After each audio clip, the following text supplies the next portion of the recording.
स्वामी समर्थ. ज्यांच्या नामस्मरणाने मन शांत होतं, ज्यांच्या कृपेने अशक्य गोष्टीही शक्य होतात. पण कधी तुम्ही विचार केला आहे का, स्वामींना जेवणात काय आवडतं? स्वामी कोणता नैवेद्य स्वीकारतात? आपण आज ह्याच विषयावर मनापासून बोलणार आहोत. स्वामी समर्थ हे वैराग्याचे मूर्तिमंत रूप होते.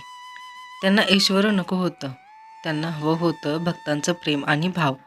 म्हणूनच स्वामींसाठी जेवण म्हणजे पदार्थ नव्हे, तर भावपूर्ण अर्पण होय.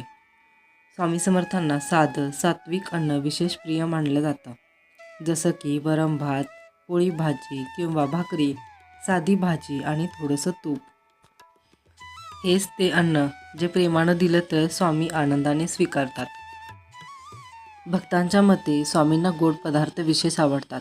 पुरणपोळी, रवा शिरा, खीर, गुळ भात. पण लक्षात ठेवा, गोड पदार्थांपेक्षा भक्ती गोड असावी. घरात काहीच नसेल तर काळजी करू नका. एक केळी, थोडा गूळ किंवा नारळ इतकं जरी दिलं तरी स्वामी प्रसन्न होतात. कारण स्वामी म्हणतात, मी पदार्थ पाहत नाही, मी भक्तांचं हृदय पाहतो.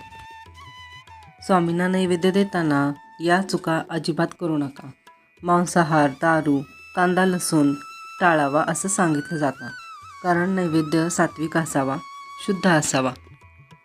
जर तुमचं मन स्वच्छ असेल, श्रद्धा प्रामाणिक असेल आणि भाव खरा असेल तर स्वामी तुमच्या लहानशा नैवेद्यावरही असीम कृपा करतात. म्हणून लक्षात ठेवा, स्वामींना जेवणात पदार्थ नको, त्यांना भक्ती हवी आहे. श्री स्वामी समर्थ तुमच्या हृदयात, तुमच्या घरात, तुमच्या मनात आणि तुमच्या आयुष्यात सदैव वास करो. श्री स्वामी समर्थ. जय जय स्वामी समर्थ. तुम्हाला हे स्वामी संदेश आवडत असतील तर प्लीज चॅनलला लाईक, शेअर आणि सबस्क्राईब करा आणि हा संदेश 2 भक्तांना तरी नक्की शेअर करा. भेटूया अशाच नवीन स्वामी विचारांसोबत. तोपर्यंत स्वतःची काळजी घ्या.